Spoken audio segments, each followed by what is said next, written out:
Hello everyone, Shon Wolfbark here. So, I beat Ps1 3. It was sure was a time. You can blame Lady Pelvic from Pelvic Gaming for this. She personally sent me on this adventure. I'm playing the Ps1 version because I don't have a Vita or PS TV. I want one. But the Vita version is a general 1.2 version of this game with some bugs and fixes and whatever. I'm pretty sure it didn't affect my experience overall. So I gotta get this out of the way. I really don't know anything about Breath of Fire thing. I've seen a lot of yaoi from Japan, and I've seen some characters, but that's really it. I usually like to play the first of the things and get to like the best parts, but I'm not going through a passion again. The story starts out a giant being blown open out of crystal, kills some miners, and go on a rampage till the giant gets knocked out and put in a cage, and then the dragon turns into like a naked kid, and then you fall out, and then you're taken by Rie and Tipo, and the family of thieves, like Aladdin. It sparks a story of tragedy. After stealing for food, stealing for hire, with Rie and Tipo inspired. With your house burning down, being split up, it leaves to me in need of the princess, a real cute sweetheart, looks like the best of everyone, and Momo, the lovely tech head who's a bit of a ditz.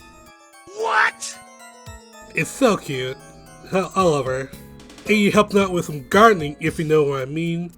Pico, he's a thing. And Daddy Gar, a guardian, he got the Bowser appeal. The first part of the story, it is just wandering around, getting in trouble, trying to figure out who you are, and why these really trying things are happening. When you meet Gar, you take it out to the temple that gives him some RuneScape flashbacks, like holy crap. The second part is a time skip you're looking forward to answers, and a lot more tragedy, and you don't pull any punches on your pursuit for answers. The gameplay, or the games play, the main game is that old school turn-based combat. I really like how the rhythm kind of just happens on the field with a very slick angle. It happens in the field of dungeon, but sometimes the angle be a little bit wonky, and it kind of make a 5-foot room feel like a fucking mile. It lets movie run because you look away and then there's just a long pause. As for the battles themselves, we, the main character, can transform into a dragon. It can really wreck shop. Star Pressure, the world! You can transform into dragon form with genes that you find around the world, in the world and in story events. It gives you crazy effects and forms. The genes sound very like futuristic, but it makes sense in the story, trust me.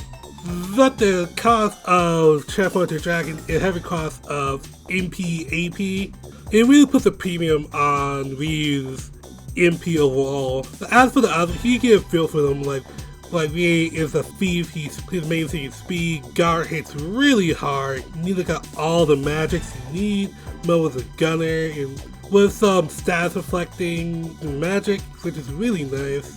If people say she missed too much, she's good. Pico to the back. So this game is hard. You can't just drag it up your hand no bosses, but it doesn't stop me from trying. But the bosses are crazy cool, and there's some really unique strategy and tactics you can apply to that fight alone. Like one example, you get attracted in a deathmatch arena and you can attack these dudes that are holding up the pillar, and you can attack them, and if you kill them, they just drop the platform, instantly killing the other side. There are a lot of other fights like this where you really have to work around and get a solid strategy. There's like weakness and everything, but how I've been playing this game, I've always ended up with 1 or 2 people dead. And when people dead, they miss a lot of EXP, so that doesn't really help. I say most of my hardship are self-inflicted, because I feel like I ran away too much, because shooting out Taste one gave me PTSD.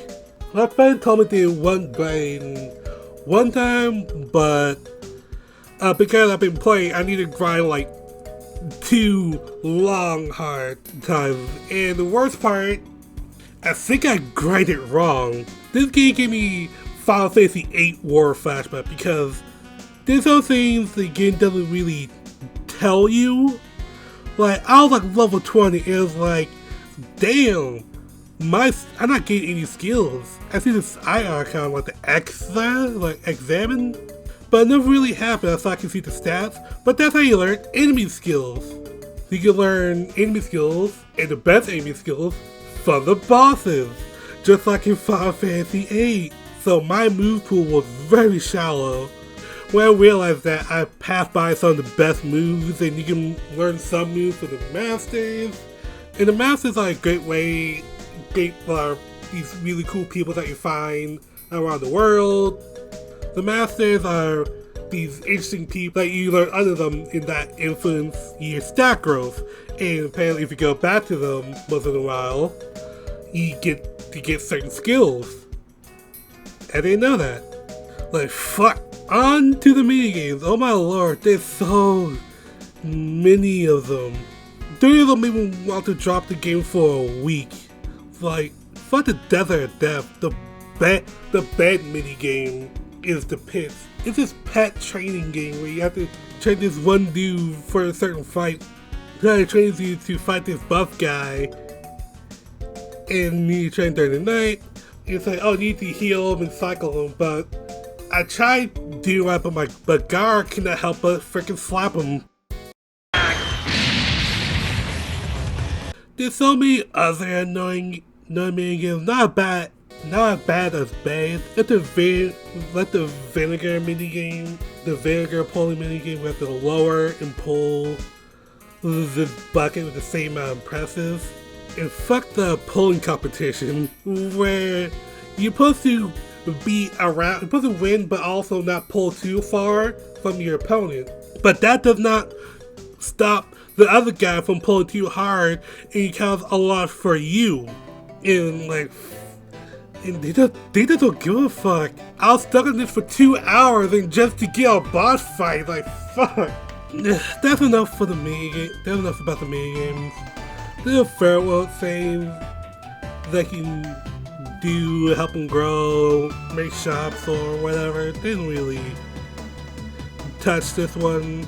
The fishing that I only did because I have to do it for the sushi thing, and like, it's interesting because they like their attack system on this. Well, it's made by Capcom, so it makes sense. You got really good music, but I'd rather go fishing with B.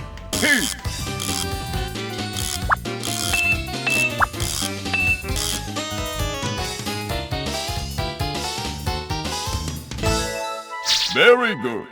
Race!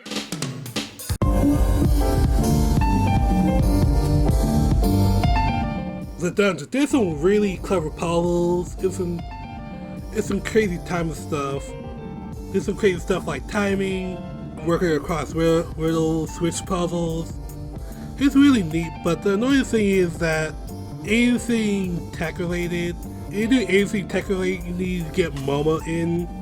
And you can't really switch out in the middle of the field, so you need to go all the way out and switch out. Like, just a pro tip, if you see any technology, just get out and switch with Momo. And he can also keep around Rie because he can open up some doors every once in a while, but not that. He's also bonus stuff. The other puzzles are Pokemon gym puzzle tiers. There's some really hidden goodies if you turn around the camera and look around. But sometimes it kind of makes me mad when they hide plot important characters and items behind the camera angles, because that thing drives me crazy for hours every time they try to pull this. Like, oh, we need Ps1, we got that camera angle. Right here, I'm gonna talk more about the story, major spoilers.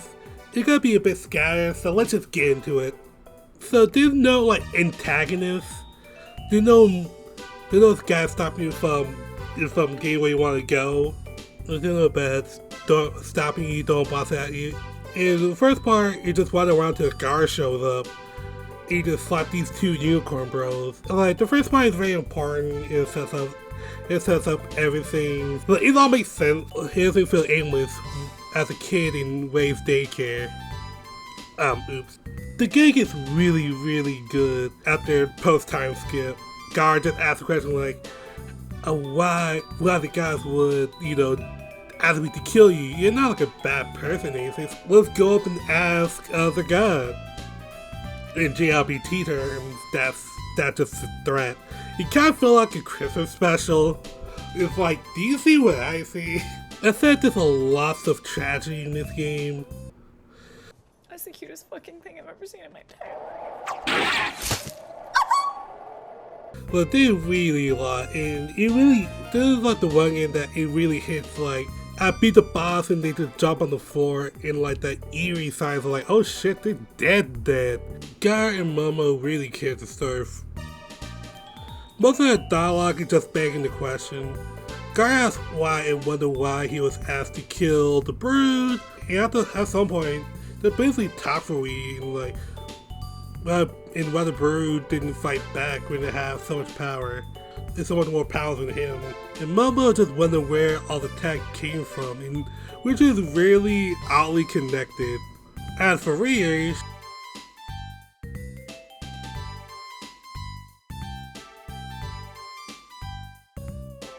shut the fuck up. Like, Nina is kind of is a sweet character. She just really helps out. She really just leans and wishes the best for Rio. Just kind of, it's not kind of long, but feels kind of bad because she's avoiding her responsibility as a princess, but she won't go back at any time. Pico.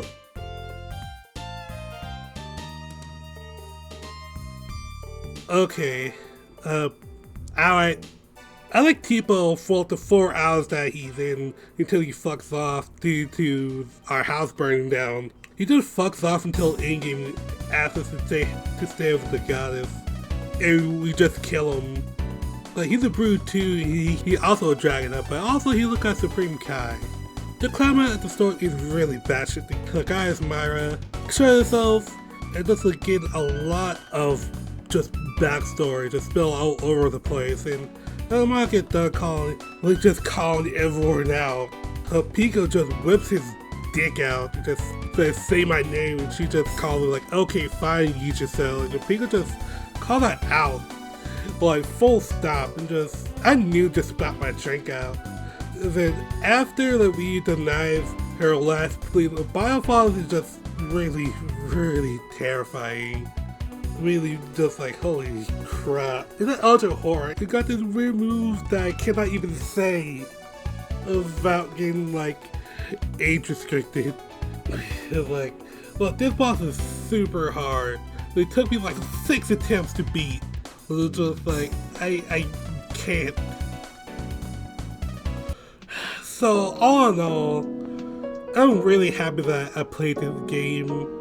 This game got great music, slick animations, a story that really kept me hooked to the end, a great cast. This game gave me Final Fantasy VIII flashbacks, had a lot of important gameplay stuff just not talked about, and I missed out a lot of great skills. The high crime rates kind of drove me crazy. Even though I feel like most of my struggles are self-inflicted because I ran way too much, but also grinded up for good, still felt kind of weak. I feel like this game would be better on a second playthrough because now I know what I need to do and need to engage with the masters and get all these skills and all that jazz. But not really in a hurry to play this again. It's kind of a slow burn. I really like Gar. I want figures of him. And also Yao. Also, thanks Pal for taking me on this trip. And now I can only think about Gar. Like, comment, subscribe, and whatever.